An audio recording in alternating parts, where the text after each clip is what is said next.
आप सभी को जय श्री कृष्णा। आज है विजया एकादशी। द्वापर युग में जब श्री कृष्ण अपने भक्त पांडवों को सभी एकादशी का महत्व बता रहे थे, तब श्री युधिष्ठिर बोले, हे जनार्दन, फाल्गुन मास के कृष्ण पक्ष की एकादशी का क्या नाम है तथा उसकी क्या विधि है?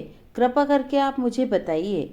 श्री भगवान बोले, फाल्गुन मास के कृष्ण पक्ष की एकादशी का नाम विजया एकादशी है। उसके व्रत के प्रभाव से मनुष्य को विजय प्राप्त होती है।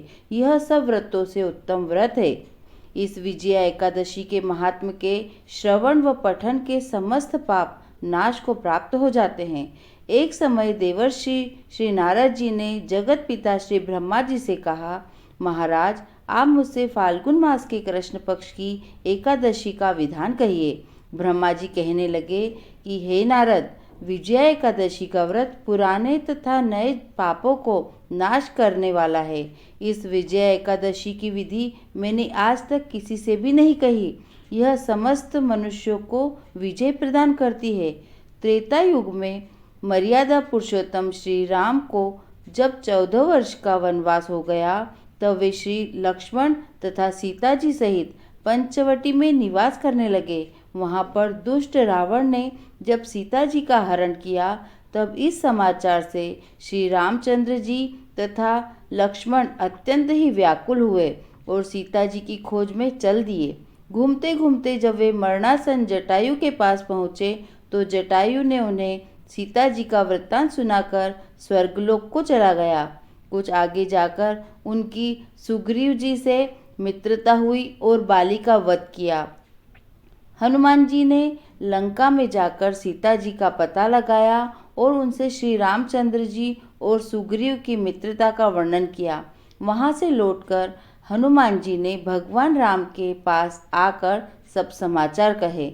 श्री रामचंद्र जी ने वानर सेना सहित सुग्रीव की संपत्ति से लंका को प्रस्थान किया।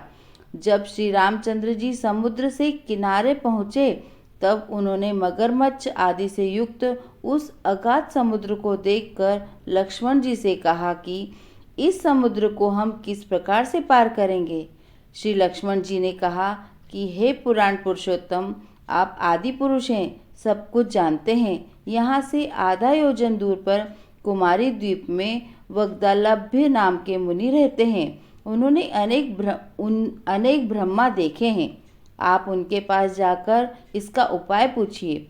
श्री लक्ष्मण जी के इस प्रकार के वचन सुनकर श्री रामचंद्र जी वग्दालभ्य ऋषि के पास गए और उनको प्रणाम करके बैठ गए। मुनि ने भी उनको मनुष्य रूप धारण किए हुए पुराण पुरुषोत्तम समझकर उनसे पूछा कि हे राम, आपका आना कैसे हुआ?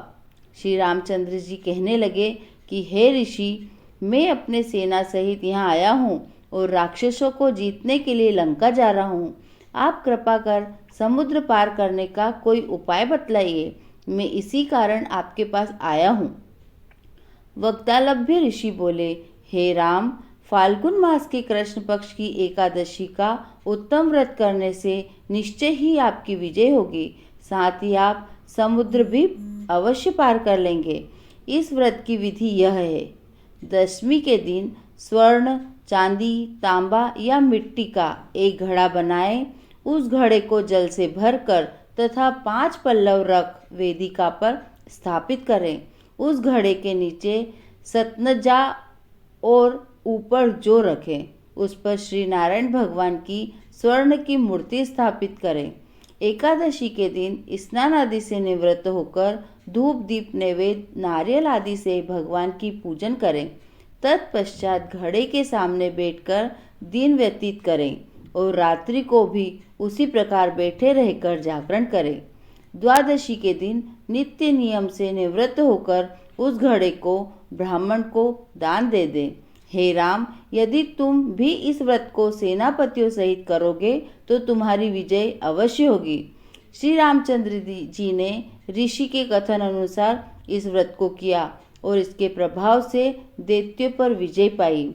अतः हे राजन, जो कोई मनुष्य विधि पूर्वक इस व्रत को करेगा, दोनों लोकों में उनकी विजय अवश्य होगी। श्री ब्रह्मा जी ने नारद जी से कहा था कि हे पुत्र, जो कोई इस व्रत के महात्म को पढ़ता या सुनता है उसको वाजपेयी यज्ञ का फल प्राप्त होता है। विष्णु भगवान की जय। भक्तों, आपको विजया एकादशी व्रत कथा कृष्ण द्वारा अर्जुन को कही कथा मैंने आपको सुनाई। आपको ये कथा कैसी लगी हमें कमेंट कर जरूर बताएं और इस तरह की सभी कथा सुनने के लिए हमारे चैनल को सब्सक्राइब जरूर करें। सभी को जय श्री कृष्णा।